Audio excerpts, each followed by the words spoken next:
Hello, guys.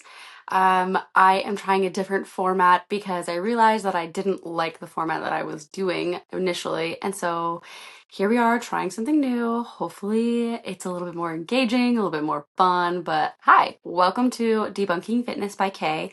If you're listening on Spotify or wherever else this is posted, if I can finally figure out how to get it in other places, then you won't know what I'm talking about. But if you're watching on YouTube, then you can see that my video is a little bit different and it's not as boring.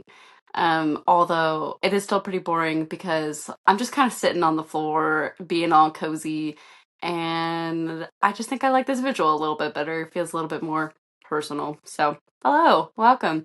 So, this is my podcast. This is where I talk about all things health and fitness related, nutrition related, the whole nine yards. And my name's Kirsten.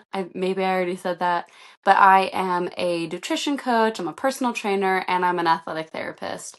I got a bachelor's degree in exercise science, and I just have a massive passion for all things health and fitness and helping people sift through all of the garbage that's online and make themselves healthy and fit and happy and love their lives and know that it's all possible and you don't have to sacrifice a lot. So that's kind of what this whole podcast is about. And I'm going to start out by saying too that if you are someone who is looking for a coach, or if you want a little bit of guidance with your nutrition or whatever that it may be, if you're looking for a little bit of help, I do one-on-one coaching, and I work with a lot of clients already to help them lose the weight, help them gain the mass of muscle mass, or even just mass in general.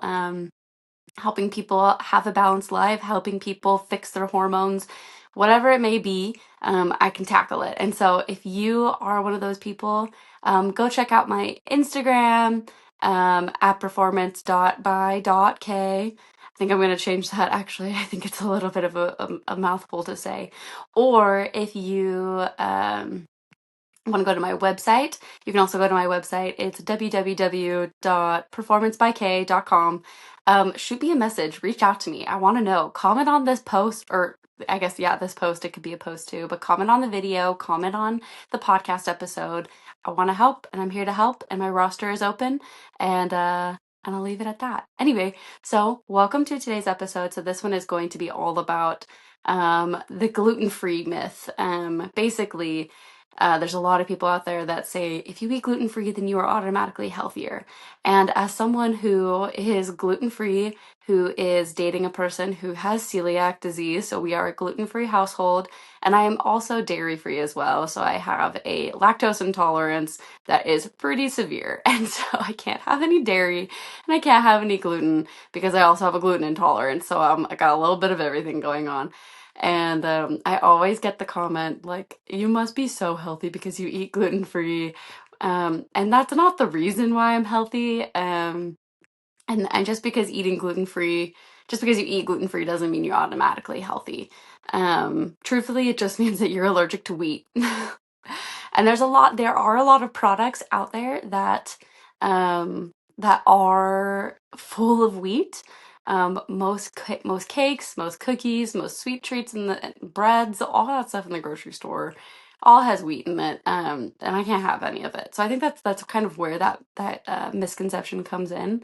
But truthfully, the world of gluten-free is becoming more diverse, and I can make those sweet treats. I can buy them at the store now. Most of the time you can't buy them at the store, but now you can buy them at the store. And so it's kind of it's not as healthy as you think. So we're gonna dive into that topic as someone who lives in that world, and tell you about how it's not actually healthier, and how to be healthy if that's what your goal is, and if you were considering about going gluten-free because you want to be healthier, maybe why that wouldn't work out so much, and why you probably wouldn't notice a difference, and how to actually be healthier. I'm a very big proponent of making sure that you create a weight loss journey or a health journey that is incredibly sustainable. And that kind of starts with not going to the extremes and cutting out things or changing your whole life because you've been doing everything wrong, because you haven't. You truly haven't.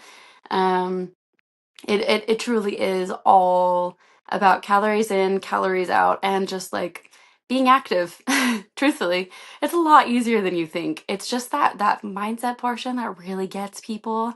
And I feel like we as humans love to be an all or nothing type of person. And so you're either gonna change your life dramatically or you're not gonna change your life at all. Anyway, so that's just my little 2 cents about that. So let's dive into the world of gluten-free and is it actually healthier and kind of all that stuff. So I feel like I've already kind of introduced the topic of what gluten-free is, but basically gluten-free means to not consume any wheat or barley, and I feel like there's another one that I can't think of off the top of my head. I think it's rye, barley, and wheat. And the reason why is because they contain a certain amino acid that is that someone is either allergic to or sensitive to, or just outright their body rejects it and cannot process it at all, and it causes a lot of damage.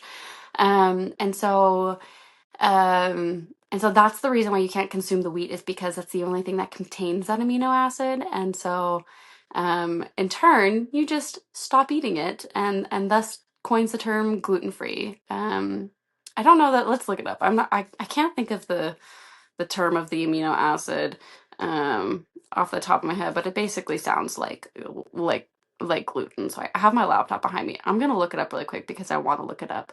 What amino acid are gluten free people sensitive to? Okay, it's just glutamine and proline. So those two. And yes, it is rye. I was right. Okay, so it's two. So it's glutamine and proline. So there you go. And I'm also notorious for spelling everything wrong, so that took a lot of typing because I'm bad at spelling and typing things, and I constantly am just ruining that and doing it badly. Anyway, and so let's hop back in here now that we've gotten that established. Allergic or sensitive or cannot process the amino acids, glutamine, and was it proline? I've already forgotten. Anyway, it doesn't matter. And so gluten-free foods have gotten that health halo just purely based off of how a lot of people think that gluten-free doesn't mean you eat all the sweet treats and all the snacks and everything. It's just better because it's free of something, which is kind of like that all or nothing mindset. Um, and what else? Oh, let's talk about like what does gluten do in these products, because you can make a lot of baked goods without wheat flour and use something else. But the benefit of wheat flour is because it's what gives like bread or any doughy treat its elasticity. So I don't know if you've ever tried to make something that's gluten-free, but truthfully, it doesn't hold together because there's nothing binding it together. It's just kind of all stuff that gets all crumbly, and it doesn't hold together very well. It falls apart very easily. And so gluten adds that elasticity to a lot of foods, and that's why it's used so widely, is because it makes a better product, if we're being honest. And then where gluten is found, I've already touched on this. It's a lot of like snacks. Most baked goods have it, cookies, Twinkies, cakes, pies, um, just so many bread, so many things. But it's also in a lot of pasta, cereals, some sauces, a lot of processed foods, crackers, like in pretty much like a lot of stuff. So I can't really have a lot of processed foods that are on the shelves, but they have a lot of substitutes. My favorite substitute is gluten-free Oreos. Oh my gosh, they're gluten-free and vegan. In case that you did you know that? Did you know that regular Oreos are vegan? They don't have any dairy in them, but they make gluten-free ones that are gluten-free and vegan, and they're bomb. But basically, gluten is found in a lot of processed foods and a lot of baked goods. And the people who need to avoid gluten, like I kind of mentioned a little bit earlier, are people with celiac disease, which celiac disease doesn't affect a lot of people. It's about 1% of people worldwide, but basically it's an autoimmune condition that that will cause a lot of internal damage when consuming gluten. Mostly because they truly cannot process it and their body doesn't know what to do with it. And it mostly affects the small intestine, and so sometimes you can have celiac disease that can turn into something worse like Crohn's or whatever, and eventually lead to the shutdown of their small intestine because of so much damage, and eventually it can lead to so many worse things. But that only affects about 1% of the population. It's not a huge number, and a lot of those symptoms can be like diarrhea, bloating, fatigue, anemia, and just yeah, those long term conditions that I just mentioned that like your small intestine could shut down and have a lot of damage on your body and honestly potentially die. It's kind of really scary. So those people avoid gluten like the plague because it could hospitalize them, truthfully. And then you have the people who have the non-celiac gluten sensitivity, or it has an acronym, or not an acronym, but an abbreviation NCGS. But basically, the people who have the gluten sensitivity but don't actually have celiac disease, and that's me. I'm one of those people. They have a lot of symptoms like bloating, headaches, brain fog, just like a lot of almost like allergy-ish symptoms. But it affects about 6% of the population, and it's just those people who truthfully there's I gotta look this up too because I can't remember. I just learned this the other day because I honestly never knew what physiologically happens in your body whenever you consume gluten if you have NCGS. And I think it's like a permeability thing um, in your um, in your small intestine. Let's see. Oh, where's it at? Oh, yeah. Oh, I'm gonna have to look that up. It doesn't super matter, but I'm pretty sure it's like a permeability thing where like the nutrients don't exactly transfer over because they're just like unable to be transferred over, and it can cause a lot of irritation and bloating in the gut. Ugh. I'm mad that I can't remember that, but anyway, so that's the other form of people who avoid gluten, and that's where I fall into. And then there's a third category of where of why people wouldn't consume gluten, and that is if they have just a wheat allergy, which is truly what you normally think of as like an allergy where you have like an immune reaction. You could get hives, you could get like a closed throat, you could um like anything that would happen with like a normal allergic reaction to something, like if you were allergic to bees or like strawberries or whatever, itchy skin, itchy throat, closed up throat, yeah, that kind of stuff. So if you have a true allergy, that's what that is. So you have those three categories of people that avoid gluten. And why gluten-free doesn't exactly mean healthier is because a lot of gluten-free foods that are labeled as gluten-free are actually very highly processed. They have a lot of replacements in them. Most often are like rice flour, tapioca starch, but the gluten-free foods are typically low in fiber, low in protein, low in nutrients, because whole grain and whole wheat stuff have a lot of fiber in them because they have that grain in them. But the replacement side really doesn't have all those nutrients, and it really is just there to help people be a part of the world and the community and still enjoy all the treats that they love to eat. We eat gluten-free pasta all the time because my boyfriend absolutely loves pasta. It's like his favorite thing in the world. But truthfully, it can be like potato starch, brown rice flour, which has a lot of fiber in it as well. But it's mostly made with those low nutrient fibers, or not fibers, low nutrient flours that have a lot of simple carbohydrates in them and don't hold a lot of nutritional value. Um, and as an example, one slice of gluten-free bread has a significantly less amount of fiber in it as one slice of whole grain bread. So truthfully, it's just there to fill a void.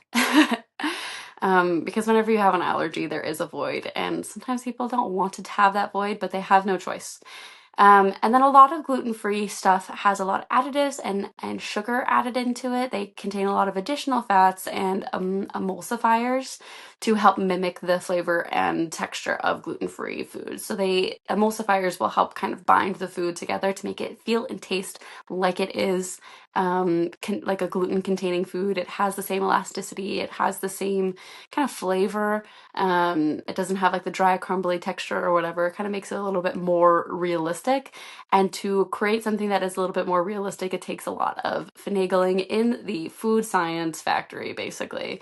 And ends up having a lot of garbage put into it that is not your simple whole foods ingredients. It's a lot more just nonsense. And that can increase the caloric content of that food significantly without offering any nutritional value to it at all. It can also impact your blood sugar just because it has so much added sugar into it.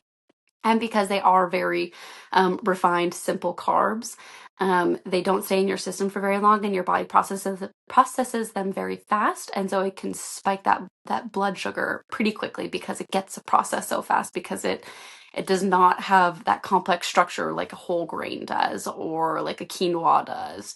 And so that can also increase your hunger and potential weight gain as well.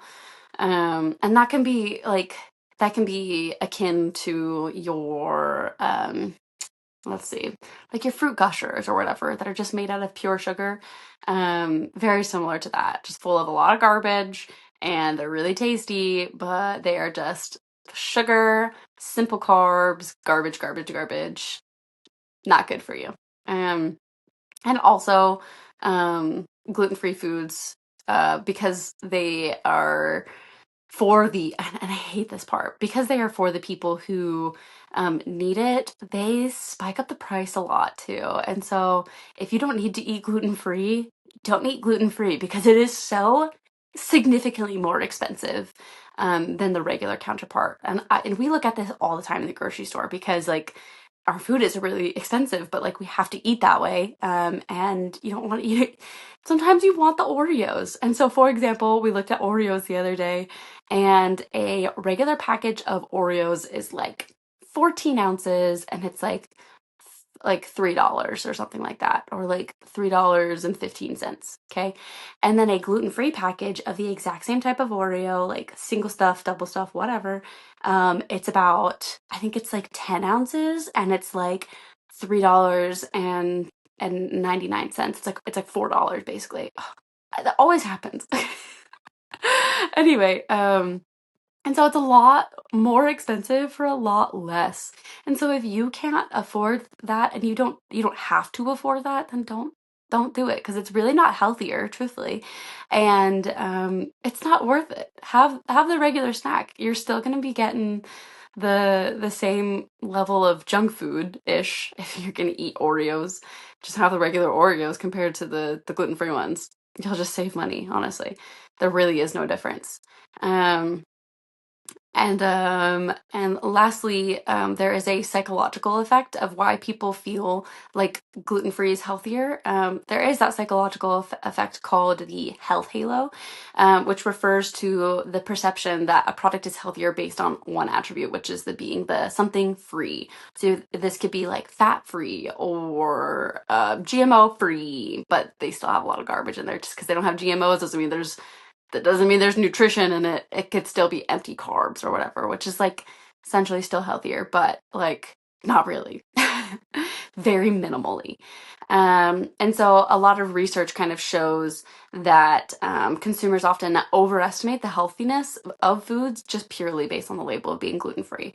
And I get this a lot in my life. I really do. I get a lot of people who are like, "Oh, you're gluten-free, you must be so healthy." And I'm like, nah, I still eat garbage. I have so much cookie dough in the fridge, and I made it, and it's made with gluten-free flour, but it's still cookie dough. It doesn't mean it's healthier. It still has the same amount of sugar. It still has the same amount of stuff, but the flour is a lot more simple, and so than like whole wheat flour, and so it doesn't last in my system very long, and it spikes my blood sugar, and then you crash, and then diabetes and insulin, and there is no difference. um and so here are some really common myths within this myth that people believe as well. So like people believe that gluten-free is healthier, but they also believe that gluten-free diets aid in weight loss, which is not true. Oh, there it is again. I'm always putting up the thumbs up. If you see the video, if you're watching the video, I count on my thumb first and I hold that up a lot, and then it just puts up the thumbs up bubble. Anyway, so gluten-free diets aid in weight loss. Not true.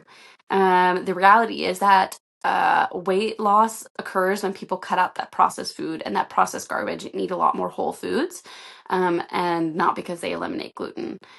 Switching to gluten-free processed foods will have zero effect on your weight loss. They will still be just as unhealthy for you. They will still be just as bad for you. Truthfully, the only way to do weight loss is to calories in, calories out, count your calories, have a deficit for a good amount of time, and then make sure you are back at your maintenance calories. It's kind of like a wave curve. And then making sure you're eating nutrient dense foods that you can support all your body's processes, and support all of your organs, and support all of the things that your body is doing internally that you don't think about. Like, for example, converting your rice that you eat into energy, or doing the process of drinking water and peeing, right? That's like a whole process. And what you drink is not what comes out. So it's not just like straight through you. There's like a whole process behind that. And so having nutrient dense foods will help support all of those, plus a billion more processes that your body does. Myth number 2 is that gluten-free diets improve digestion. Not true. Unless you truly have like a celiac disease, or like a true gluten-free eating disorder, or even Crohn's disease, if you've gotten to that point, which is like the step above celiac, eliminating gluten could not help your digestion. And honestly, it mostly reduces that fiber intake, which will decrease your digestion. You need a lot of fiber to help your digestive, excuse me, processes work more seamlessly. And myth number 3 is that everyone has some degree of gluten intolerance, which is not true. A lot of people can actually digest gluten with zero issues. And I believe that like my sensitivity is pretty small, and it might just be lactose sensitivity. But you know what, for living a lifestyle where my partner does have one of these diseases, it is a one of those things that I'm okay with giving up gluten. Truthfully, we have a lot of other things that substitute that will increase that fiber content. We eat a lot of fruits and vegetables. We eat a lot of beans. We have a lot of like quinoa, and we're going to start incorporating lentils because I really like lentils, but like we eat a lot of really good nutrient dense foods without it. And so that kind of give up for me has been very minimal. But yeah, so those are your 3 little myths within this big myth. And a lot of the part of where people just want to eat healthier. How do you eat healthy? So let's talk about that. So how to eat healthy is to prioritize those whole and minimally processed foods. So look for the packages that have very few ingredients on there, that you know each one and you can physically hold it in your hand. Just because you can read it doesn't mean you know it. Like, for example, sodium bicarbonate. That is a common one, but like, truthfully, if you read that on a package, you'd be like, what is that? Unless you knew that sodium bicarbonate was baking soda. But even then, baking soda is not like that's not necessarily a whole food. That's kind of like like a like a chemical. But it helps a lot with baking. Anyway, but look for those ingredients on processed packages that are like strawberries, apple, and I don't know. I'm thinking of That's It bars, which are like my favorite fruit snacks. I love That's It bars because they truthfully just have blueberries and strawberries, and that's it. um, and so focus on, if you want to eat healthier, focus on whole foods, like those vegetables, lean proteins, whole grains. And if you want to have something processed, read the ingredients first and kind of make your decision based off of the ingredients list. And if you truthfully don't care, then get whatever the heck you want. And if you suspect that you have a gluten intolerance, don't just start cutting stuff out, because that can lead to a lot of deficiencies unless you know what you're doing. Consult a doctor, consult a registered dietitian, and get some proper testing before just eliminating something, because that self-diagnosing can literally lead to nutrient deficiencies, and you don't want that. And then make sure you're reading those labels actually very carefully. Don't just read the ingredients. Make sure you're reading the fat content, the added sugars, the calories, and all that stuff whenever you do buy the gluten-free products. Kind of weigh your options, be mindful of what you're seeing, and what will help support you in your goals. And as a good rule of thumb, make sure, specifically with added sugars, make sure that your added sugars are at or below that 10%. It's like 10 to 11% on the package of like your daily nutrient value. It's like right beside the amount that it says. It could say like added sugars 7 grams, and it'll say like 22% of your daily value. Shoot for stuff that's like around 10 to 11% or lower, honestly, and that'll help you with making a good decision in that regard.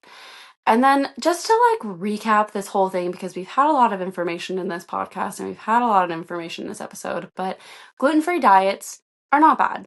Gluten-free diets can be healthy, but only for those people who have certain medical conditions that truthfully cannot have gluten and will die if they have them. In those cases, yes, it is healthier to not have gluten. But for the general population who do not have that gluten sensitivity or allergy or celiac disease, it is not healthier. It really isn't. Don't fall for these marketing claims. Do your research. Ask somebody. Ask someone like me. Ask someone who's a registered dietitian, a nutrition coach, or your doctor. Ask them before you start making these choices and these implementations, because they truthfully know. They went to school. They studied this stuff. They know, and they know the science and the research, because that's part of your degree. That's part of what we do as practitioners, because I am a practitioner, as I am an athletic therapist. That's what we do, is we are making sure that we're up to date with the science, so that we give you the best information that will help you live the longest, healthiest, happiest life that you can possibly live. That's all that we want for you, and that is all that I think you want for yourself. And I encourage you guys to like focus on creating a balanced, whole foods based diet. And then making sure that you're focused on getting all that colorful, eat the rainbow, nutrient dense foods to create that balanced lifestyle. And hopefully that'll help you get to your goals. It'll certainly help you be healthier. And if you guys have any questions about gluten-free diets, if you have anything else that you really want to know about that I didn't cover, please feel free to follow me on Instagram. Go to my website, ask me questions, and comment on this video. If you have something to say, I'm always open to learning. As well. And also, if you are curious about anything else that might have to be in this realm, in this genre. And then make sure that you subscribe to my channel. If you've made it this far, please subscribe. I love having people be a part of my community and to learn and grow and better themselves. And make sure that you do your research before you spread misinformation. That's like if I can emphasize anything from this podcast, literally called Debunking Fitness. I'm debunking everything, and telling you why it's right and why it's wrong and all that stuff. Do your research before you spread misinformation. A lot of people are very sensitive to their diets. They're very sensitive to their fitness, and they can really internalize a lot of it and create a lot of mental health issues and mental health conditions purely based off of somebody telling them that they need to eat more, they need to eat less, they can't have this, they should have this. Um, it creates a lot of confusion and conflict within a person. So do your research, come to things with curiosity, and make sure that you're mindful of someone else's story, and don't force someone to do anything, and don't try to persuade someone to do anything, unless you are a doctor or a registered dietitian or a nutrition coach or whatever. Unless you have that criteria, like come to this table with an open mind, if I could emphasize anything to you.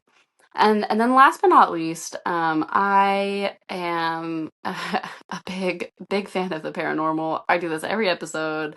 I don't know if anyone cares about it, but I care about it, and so it makes me happy. And so I just want to share a paranormal story that is very interesting.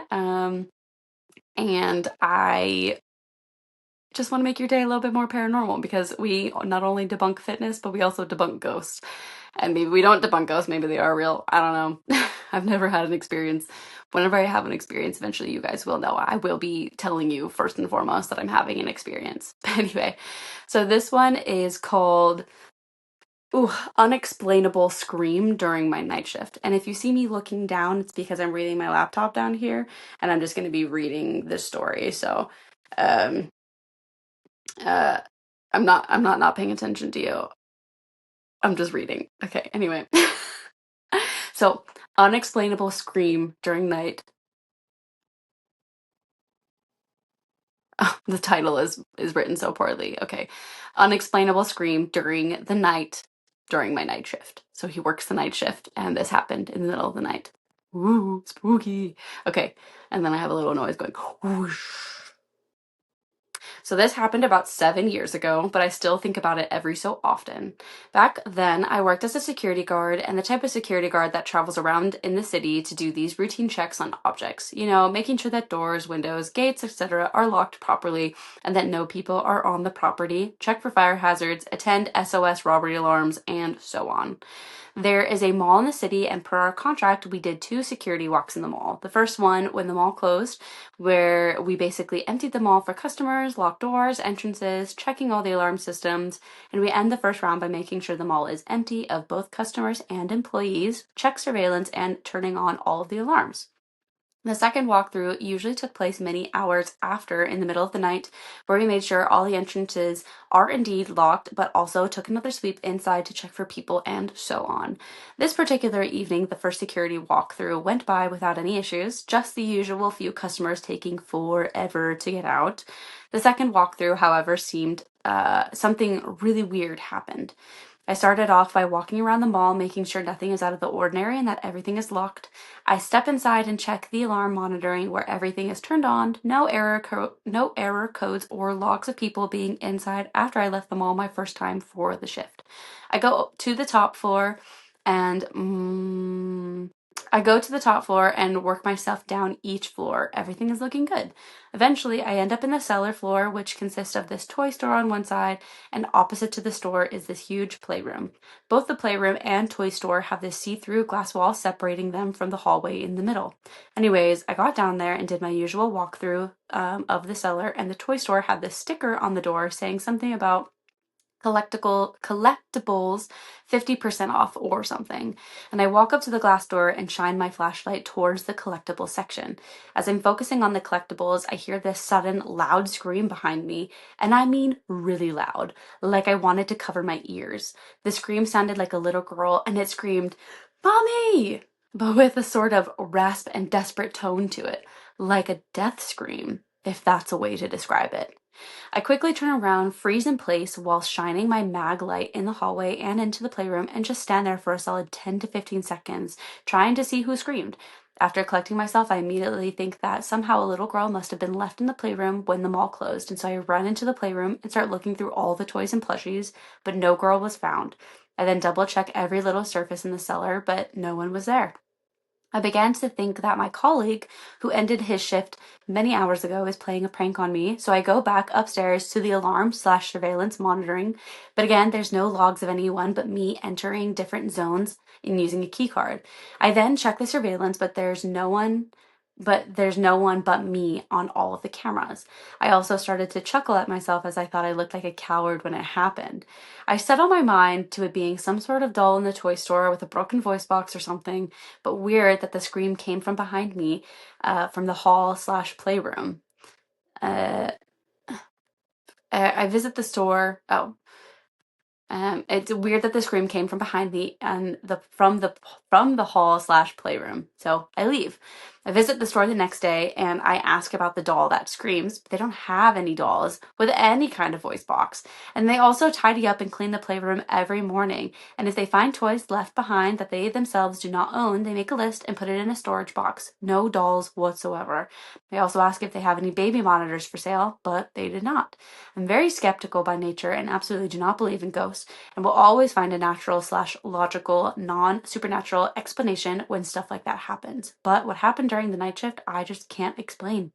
Sorry for the long read, but I'm very interested in what you all think it could have been, or have any reasonable explanation for what happened. And then there's one comment on this. I read all these off of Reddit. This one comment says, sounds like a ghost girl to me. You could check the history to see if any girls accidentally died there. Her spirit would not come after you, but would probably appreciate somebody looking into it. Anyway, very interesting story. I don't think that I could do a night shift like that. I think that I would be very spooked out. Honestly, because I am more scared of people than anything, and you really never know. And I don't think that I could hold myself up against some random stranger who had a vendetta who wanted to hurt me. I don't think that I would be very well equipped for that. But if I were in this situation, I feel like I would think that it would be like a person. Um, but he kind of checked off all those boxes, and kind of did his thorough research. So very interesting, very scary. I would be terrified if I heard someone screaming in my ears, especially in a silent mall. That's really scary. But yeah, I would keep an eye out. Honestly, I would keep an ear out, and if anything happened again, then maybe I would consider it. I feel like, truthfully, I wouldn't attribute it to paranormal at first unless it happened repeatedly. I think I'm someone who is like, you need repeated offenses in order for me to be like, maybe that was supernatural. But if it happened once, I'd be like, it's my brain. It's playing tricks on me. I don't know. Like, I don't think I would ever initially think that it was supernatural. Um, Unless it happened like 5 times, then I would be like, that's a little weird. Maybe something happened there. But super scary, super weird. I'd be freaked out. I don't think I would be someone that would like run away and leave and quit my job. I feel like I would stay there, but interesting. Because I definitely have the philosophy that like um ghosts can't hurt you, and I think they just want to communicate just like any normal human being would. And maybe your spirit exists on a different plane, in a different whatever, and they're just trying to communicate from whatever plane of existence that they are currently in after death. I don't know. Or it could be um a like a time slip or whatever, and it was just some kid during the daytime as like an echo who did lose their mom at one point and was I don't know. Weird though, very interesting. I quite like it. I like it a lot. Anyway, well, thank you for listening. If you made it this far, I appreciate you for being here. I try to post every single Monday. This is being posted on Tuesday, just because Monday was a holiday and I did not work yesterday. So, well, I did work, but not this job. I worked a different job. Anyway, I appreciate you guys for being here. Again, if you have any questions for me, if you want to reach out and connect with me, I'm more than open to connecting with the people who listen to me. I'm open to listen to any ideas, any questions, and help elaborate things for you in your health journey, because I know everybody's on one. My Instagram is at performance.by.k. I'm going to fix that today and try to make it better. Or go to my website is www.performancebyk.com. Yeah, www.performancebyk.com. Yep, there it is. And I would love to hear from you guys. I hope you like this new setup. I hope it was more intriguing for you. I hope it was a little bit more fun for you and felt a little bit more real. I feel like it did. It's not nothing special, and it's the only time you'll see this because I'm moving out next week into a new place and a new space. So very excited for the move. Think it'll be really fun. So next video you will see a different background. But yeah, I appreciate you guys for being here. And I hope you live a healthy and happy week this week. And all the best wishes and vibes to you. And I'll see you guys next week. Bye.